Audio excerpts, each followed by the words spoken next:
బాపట్ల జిల్లా బట్టిప్రోలు మండలం రాచూర్లో కూడిన పట్టాదార్ పాస్ పుస్తకాల పంపిణీ కార్యక్రమం నిర్వహించారు. పల్లెకోన గ్రామానికి చెందిన 945 మంది రైతులకు వేమూరు ఎమ్మెల్యే నక్క ఆనందబాబు పాస్ పుస్తకాలను అందజేశారు. రైతుల భూ హక్కులకు చట్టబద్ధమైన రక్షణ కల్పించడంతో పాటు భూ వ్యవహారాల్లో పారదర్శకత పెంచడమే ప్రభుత్వ లక్ష్యమని ఎమ్మెల్యే తెలిపారు. రాజముద్రతో కూడిన ఈ పాస్ పుస్తకాలు భూ వివాదాల తగ్గింపుతో పాటు రైతులకు రుణాలు, సంక్షేమ పథకాల లబ్ధి పొందడంలో ఉపయోగపడతాయని పేర్కొన్నారు. వాళ్ళ ఆస్తులు కబ్జా చేయడానికి ఒక ప్రణాళిక రూపకల్పన చేశాడు. ఆ రోజు ఎన్నికల ముందు అవన్నీ కూడా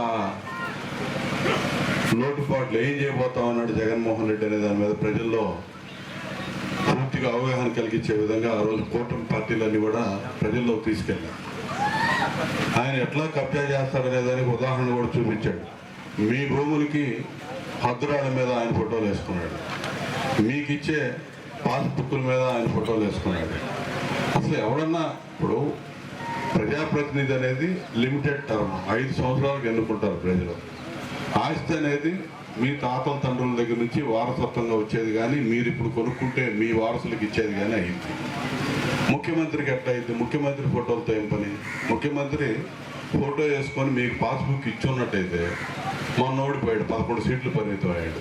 ఆయన పాస్బుక్ మీ ఇంట్లో పెట్టుకోవాల్సిన అవసరం మనకేంటి? అతనికి ఏం హక్కు ఉంది?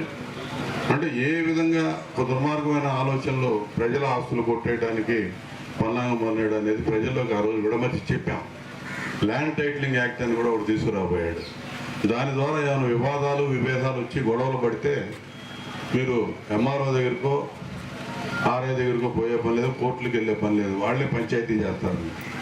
అది ఆ యాక్ట్ సారాంశం. దాన్ని కూడా ప్రజల్లోకి తీసుకెళ్ళి సమర్థవంతంగా ప్రజలు తిప్పికొట్టి 11 సీట్లు పరిమితం చేయడానికి ప్రధాన కారణాల్లో ఆ ల్యాండ్ టైటిలింగ్ యాక్ట్ కూడా ఒకటి. కాబట్టి ఇవన్నీ పక్కన పెట్టి ఈ 2 సంవత్సరాల నుంచి రెవెన్యూలో జరిగినటువంటి అవకతవకలన్నీ సరిచేయటమే సరిపోయింది మన ప్రభుత్వానికి. ఆ విధంగా మొత్తం కూడా వ్యవస్థ అంతా కూడా నాశనం చేసి కాకినాడ జిల్లా పిఠాపురం నియోజకవర్గంలో రైతు బజార్లు, రైసు మిల్లుల అవుట్లెట్ స్టోర్ల ద్వారా తగ్గింపు ధరలకు బియ్యం విక్రయాలను ప్రారంభించారు. పౌర సరఫరాల శాఖ చైర్మన్ తోట సుధీర్ ఈ విక్రయాలను ప్రారంభిస్తూ ప్రజలకు నాణ్యమైన బియ్యాన్ని తక్కువ ధరకు అందించడమే ప్రభుత్వ లక్ష్యమని తెలిపారు. స్టీమ్ రైస్ను కిలో 52 రూపాయలకు, రా రైస్ను 50 రూపాయలకు అందిస్తామని పేర్కొన్నారు. త్వరలోనే పిఠాపురంలో మీ మాటను కూడా ప్రారంభిస్తామని వెల్లడించారు. ఈ కూటమి ప్రభుత్వం వచ్చి సుమారుగా 2 సంవత్సరాలు అయింది.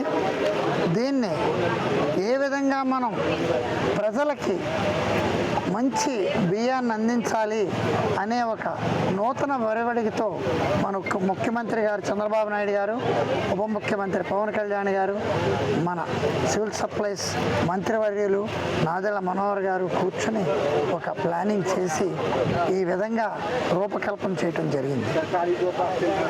ముఖ్యంగా ఈ రోజున సూపర్ ఫైన్ రైస్ కేజీ 52 రూపాయలకు, స్టీమ్డ్ రైస్ కేజీ 52 రూపాయలకు, రా రైస్ కేజీ 50 రూపాయలకు ఈ ప్రత్యేక కౌంటర్లో వినియోగదారులకు అందించడం జరుగుతుంది. దీనికి గత మాసం జూలై నెలలో 23వ తారీఖున మంత్రి గారు నాదెళ్ల మనోహర్ గారు రైస్ మిల్లర్స్ అందరినీ కూడా అసెంబ్లీ చేసి వారితో ఒక ఒప్పందం చేసుకుని మీరు రాష్ట్ర వ్యాప్తంగా ఈ పేదలకు వినియోగదారులకు మంచి బియ్యాన్ని అందివ్వాలనే ఒక ఒరవడికను ప్రభుత్వం ముందుకు తీసుకెళ్తుంది. దానికి ముందుకు మీరు సహకరించాలని చెప్పి వారిని అందరినీ అడగటం, వారి దానికి ఎంతో పెద్ద మనసు చేసుకుని ముందుకు రావటం ఈ రైస్ మిల్లర్స్ అందరికీ కూడా నేను ప్రత్యేకమైన ధన్యవాదాలు తెలియజేస్తున్నాను. ఈరోజు బియ్యం విక్రయ కేంద్రాన్ని ప్రారంభించడానికి వచ్చేసినటువంటి సివిల్ సప్లై చైర్మన్ తోట సుధీర్ గారి యొక్క ఆధ్వర్యంలో ఈ విక్రయ కేంద్రం ప్రారంభించుకోవడం జరిగింది. చాలా సంతోషం. ఏదైతే పెరుగుతున్నటువంటి ధరలు అదుపులోకి తీసుకురావాలనే ఉద్దేశంతో రాష్ట్ర పౌర సరఫరాల శాఖ మంత్రులు నాదెళ్ల మనోహర్ గారు, సివిల్ సప్లై చైర్మన్ తోట సుధీర్ గారు, అలాగే కమిషనర్ గారు కన్నబాబు గారు అందరూ ఒక సముచితమైనటువంటి ఆలోచన చేసి రాష్ట్రంలో మధ్యతరగతి పేదవారు కూడా సన్న బియ్యం తినాలి అనేటువంటి ఉద్దేశంతో ఈరోజు బహిరంగ మార్కెట్లో 65 రూపాయలు ఉన్నటువంటి సన్న బియ్యాన్ని స్టీమ్డ్ ఫైన్ వెరైటీని 52 రూపాయలకే ఈరోజు సామాన్య ప్రజలకు అందించడం జరుగుతూ ఉంది. అలాగే రా రైస్ని కూడా 50 రూపాయలకే అందించడం జరుగుతూ ఉంది, మార్కెట్ ధర కన్నా తక్కువకి. ఆధార్ కార్డు కానీ రేషన్ కార్డు కానీ లబ్ధిదారుడు పట్టుకొస్తే వారికి నెలసరికి 10 కేజీలు బియ్యం ఇవ్వడానికి ఈరోజు ప్రభుత్వం నిర్ణయించింది. ఏదైతే ఇచ్చిన మాట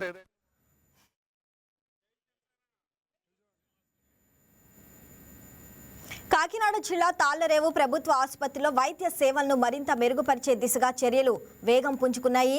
ఇటీవల బాధ్యతలు స్వీకరించిన సూపరింటెండెంట్ డాక్టర్ కనకాల శ్రీకాంత్ ఆసుపత్రిలోని లోపాలను గుర్తించి ఉన్నతాధికారుల దృష్టికి తీసుకెళ్తామని తెలిపారు.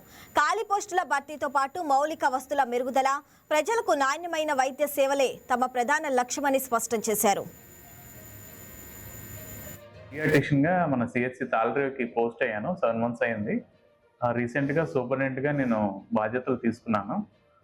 బాధ్యతలు తీసుకున్న దగ్గర నుండి ఇక్కడ ఉన్న ఈ హాస్పిటల్కి కావాల్సిన సౌకర్యాలు అవి ఈ లేనివి ఉన్నవి కూడా నేను పరిగణనలో తీసుకొని దాన్ని బట్టి అది ఎలా ఇంప్రూవ్ చేయాలన్నది చూస్తున్నాను. మొన్న DCHS సార్ విజిట్ రీసెంట్గా 2 days బ్యాక్ అయింది. సార్ కూడా హాస్పిటల్ పరిస్థితులు చూసి ఏవేవి ఇంప్రూవ్ చేయాలి, ఏవేవి చూసుకోవాలన్న విషయాలను మెన్షన్ చేసి వెళ్ళారు. అది త్వరగా దానికి నివేదిక రెడీ చేసి నాకు పంపించండి. దాన్ని బట్టి కలెక్టర్ గారికి మాట్లాడి మనం దీంట్లో ఏమేమి మన హాస్పిటల్కి అభివృద్ధికి హెల్ప్ అవుతాయి అన్నది మేము చేస్తామని కూడా చెప్పారు. సో దానికి సంబంధించి మనం చేయాల్సింది అన్నీ నేను ప్రయత్నిస్తాను. ఇప్పుడు మనకి మన బ్లడ్ బ్యాంక్ యూనిట్లో ఈ తలుపులు గట్రా ఈ పాత పోయాయండి ఈ వర్షాలకి వాటికి. అవి పోవడం వల్ల బ్లడ్ బ్యాంక్ యూనిట్కి ప్రాబ్లం ఉంది కాబట్టి ఫ్రంట్ బ్యాక్ డోర్స్ వేయించి ఆ పక్కన ఉన్న రూమ్ కూడా ఆ డోర్స్ వేయించి మన లేబర్ రూమ్ మన ప్రసవ గది ఉన్న బ్యాక్ డోరు మాటికి అది ఊడిపోతుంది అనమాట. దాన్ని కూడా మనం అది మార్చి చేయించాం sir. Superintendent madam doctor Sunitha గారని ఆవిడ లేటరల్ ఎంట్రీలో మన జీజీహెచ్ కాకినాడకి వెళ్ళిపోవడం జరిగింది. ఆవిడ ప్లేస్ మరి ఖాళీగా ఉందండి. GN జనరల్ మెడిసిన్ డాక్టర్ గారు ఖాళీగా ఉంది. అలానే ఒక స్టాఫ్ నర్స్ పోస్ట్ ఖాళీగా ఉంది. దాంతోపాటు DEO పోస్ట్ కూడా ఖాళీగా ఉందండి ఇక్కడ. అవి కాకుండా మన నేషనల్ హెల్త్ మిషన్ ఉన్న డాక్టర్స్ ఉంటాయి, 2 పోస్టులు ఉన్నాయండి. NBSU మెడికల్ ఆఫీసర్ ఒకటి, NCD మెడికల్ ఆఫీసర్ ఒకటి, ఈ 2 కూడా ఖాళీ. కృష్ణానదికి ఎగువ ప్రాంతాల నుంచి భారీ వరద కొనసాగుతుంది. కర్ణాటక, మహారాష్ట్రలో కురుస్తున్న విస్తర వర్షాల ప్రభావంతో శ్రీశైలం జలాశయానికి భారీగా వరద నీరు చేరుతుంది. 5 రోజుల వ్యవధిలోనే జలాశయ నీటి మట్టం 820 అడుగుల నుంచి 855.10 అడుగులకు చేరగా ప్రస్తుతం 92.048 TMCల నీటి నిల్వ నమోదైంది. ఆలమట్టి, నారాయణపూర్, జూరాల నుంచి భారీగా నీటి విడుదల కొనసాగుతూ ఉండటంతో మరో 4 నుంచి 5 రోజుల పాటు 1,00,000 క్యూసెక్లకు పైగా వరద ప్రవాహం కొనసాగే అవకాశం ఉందని అధికారులు అంచనా వేస్తున్నారు.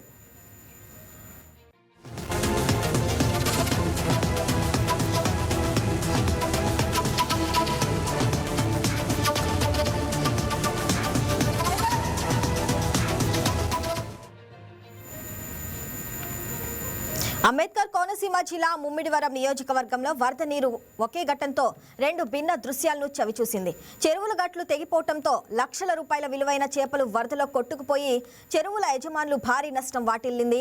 ఇక అదే చేపలు కొబ్బరి తోటలోకి చేరటంతో స్థానికులు వలలు, గాలాలు, బుట్టలతో చేపల వేటలో నిమగ్నమయ్యారు. ఒకవైపు రైతులు, చెరువులు యజమానులు కన్నీరు పడుతుంటే మరోవైపు స్థానికులు చేపలతో సంచులు నింపుకుంటూ ఆనందం వ్యక్తం చేస్తున్నారు.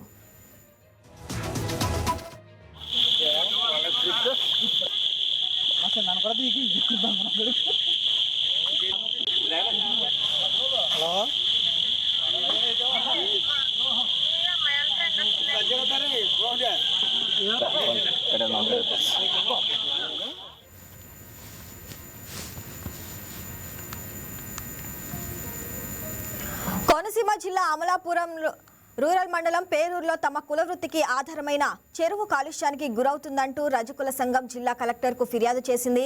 పరిసర హోటళ్ల నుంచి పైప్లైన్ల ద్వారా వ్యర్థ జలాలను చెరువులోకి వదులుతున్నారని ఆరోపించింది. దీంతో నీరు కలుషితమై దుర్వాసన వెదజల్లటంతో పాటు ఆరోగ్య సమస్యలు తలెత్తే ప్రమాదం ఉందని ఆందోళన వ్యక్తం చేసింది.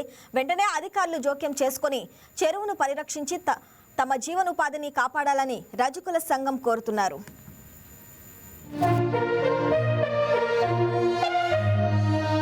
పేరూరు పరిధిలో ఉన్న పంచాయతీ పరిధిలో ఉన్న మన రజిపేట గ్రామం అండి.